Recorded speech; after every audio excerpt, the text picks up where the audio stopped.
What would make this an especially meaningful conversation for you today?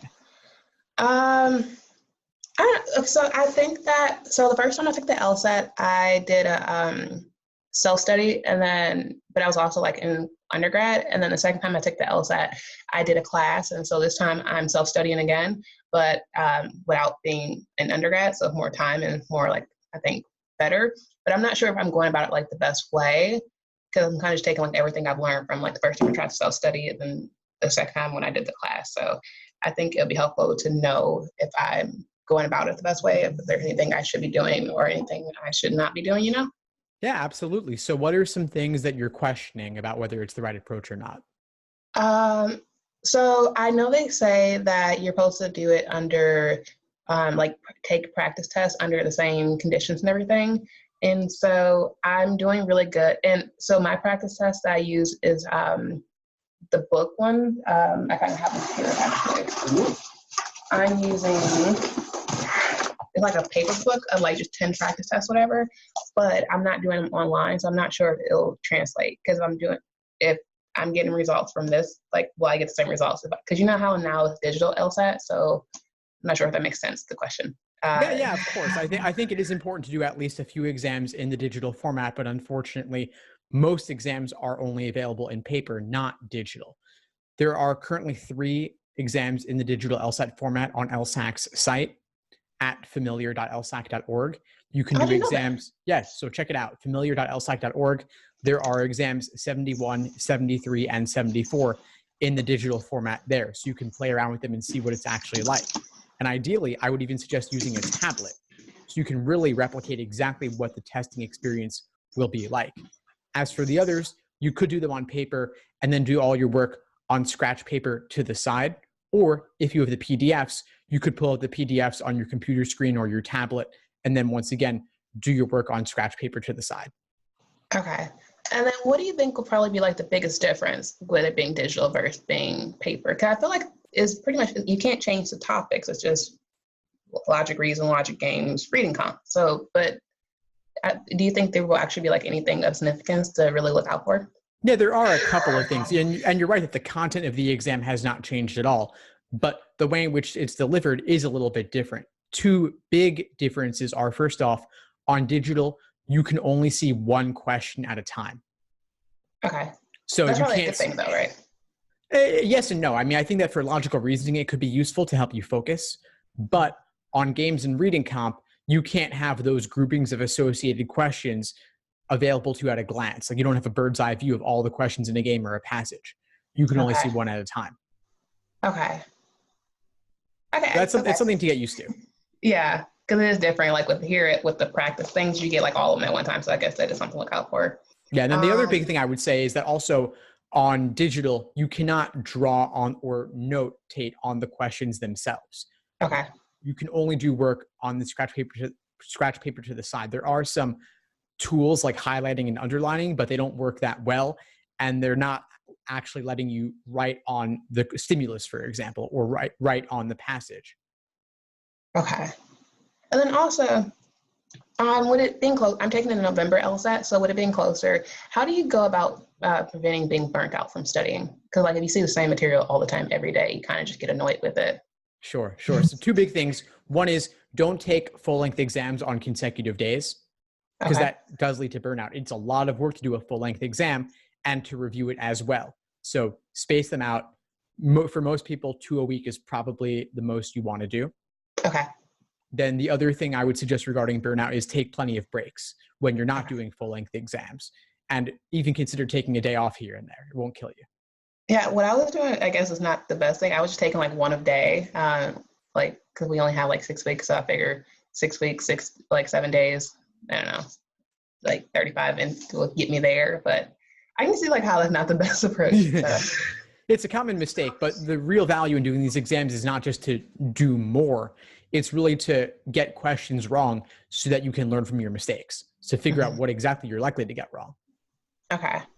And then what do you think about, as far as like applying and stuff, what do you think would be if you don't get the LSAT score that you're going for, how do you go about putting that on applications and still trying to ease the fact that it wasn't the best that you were hoping for? That's a great question. And there are two answers to that. One of them is that if you can show that, let's say, for applying to undergrad, if your SAT or ACT score did not reflect your true potential, but your GPA does, then you could reference that as at least some evidence for making your case. Otherwise, there's not too much you can say. You could say you had a bad day or the digital LSAT didn't work properly or something, but the numbers are the numbers, and the real answer would just be retake. Okay. And then do you think there's like a max you should like amount, because this will be my third time taking it. And I'm kind of like at this point, probably be my last time, or do you think it's worth continuing on with taking the test over and over? There is a limit. There is some reasonable limit at some point. I think that obviously 7 or 8 times starts to become a little much. And there actually are new retake limits that are going into effect this year. But I'd say for you, if this is your third time, that's totally fine. One more could be, a fourth time could be okay. But beyond that, it starts to look like you're a little bit flaky or not really knowing when to take it when you're fully ready. Okay. That just starts to become a concern for them. So I would say if you get close to November and you're not scoring where you want to be, consider withdrawing and delaying to a later test date when you'll have more time. Okay. And then how do you go about making your personality stand out more in your applications? Well, the personal statement and any essays you have are the biggest places to do that. Admissions is not my focus, although I have worked with a lot of admission officers, both current and former. And it's really about telling a story in your personal statement and making them like you. And so we can get into the details a little bit if you want, but those are just the broad recommendations. Well, more so because I'm thinking like there's only so many ways, because they always ask you like, why do you want to be a lawyer? And it's like, there's only so many ways you can say like, why you want to be a lawyer. So I'm just like running out of ideas like how to go about saying it, but I want to say it like in an original way. Sure. But, and I mean, if you show your personality that will be original, I would often recommend tying it back to some personal experience you've had, whether in work or at school, in your personal life. And then obviously in some part of your application, it should come across why you want to go to law school. And ideally, if you have any real world exposure to the practice of law to show that your understanding of it is not limited to what you see in the media, that's useful too. Okay. And then as far as the test go, something I'm having a lot of difficulty with when it comes to the practice test are questions that deal with the sufficient versus necessary. I keep confusing the two. Like, not necessarily, like when I know that when I'm like studying it, I can separate them easily, but on the test, when it's like a lot of time is running, it's really easy to get confused. But so how would you go about, or what would be a good strategy to go about not confusing the two of them? So you're referring to sufficient, necessary, condition, indicator words? Yes. So there are a list of them. I have lists of them on my site and I can send them to you. Okay. And it's just really just recognizing those words when they come up. So like when and whenever would be sufficient. And well, mine is I keep confusing the necessary for the sufficient, or like how you don't always need the sufficient for the necessary, you know? Or I don't know. I guess it is more like, because I'm doing good with everything else except for like those two, because I'm always like, I don't know what's going on with those two. Yeah, sure. I mean, I'd refer you to my articles and videos where I cover this. It's more than we can get into right now, but it is worth slowing down and taking the time to learn this, because this comes up on all sections of the exam, in particular logical reasoning, but also on games as well. Okay. And then what about separating the conclusion from the sub-conclusion from the main conclusion? Any tips for that? That's a great question. That's a more nuanced, difficult thing, and we'd have to look at examples to really get into it. But the sub-conclusion serves as evidence for the main conclusion. So it's about understanding how the different parts of the argument relate to each other. And if you could even remove the initial evidence, and the sub-conclusion would still serve as evidence for the main conclusion. So you could try crossing off different parts of the stimulus and seeing how they logically relate to each other. Okay. And then going to the test day, what are some things you think would be good to put like on the day of the test, like some things to do? Like, is there like any color to wear, or like any food to eat or anything like that? Well, food to eat, definitely I can cover that one for you. So like snacks, like granola bars, water, coffee, banana, eat something light before you walk in. Nothing too much, but something to give you a little sugar boost and so that you're not so hungry, because test day can drag on, especially if the proctors make a mistake of some kind or take a long time to get ready. Then while you should be there for only about 3 hours, In some cases, it does become more like 4 to 6 hours if there is some sort of error on their part. And we don't want there to be an error, and there most likely won't be, but you also want to go in with the expectation that there could be. And so Okay. having snacks and being well armed is a good way to handle that. As for things like what color to wear, it's really about what's personally meaningful to you. And so if you have certain associations or like a lucky charm or something, or like your keychain, you want to bring, that's fine. The key is that, of course, they want it all to fit inside that gallon-sized Ziploc bag. Yeah. And then what do you think would be a good way to go about making sure that you are, like, for the timing, they say if you're running out of time for a reading comp to just skip one of the passages, and then I know you're supposed to go with the passage that has most questions, like always do that one, but is there another way to go about picking which passage not to do if you're running out of time? Yeah, sure. So it would be based on the topic. So if you don't like certain topics or you read a passage and you have no clue what they're talking about, that's obviously a good candidate to skip. There also is a rough order of difficulty on reading comp. So passages 3 and 4 might be a little tougher than the ones that came earlier. Also, if you dislike comparative reading, the dual passages, that would also be one to consider. Okay.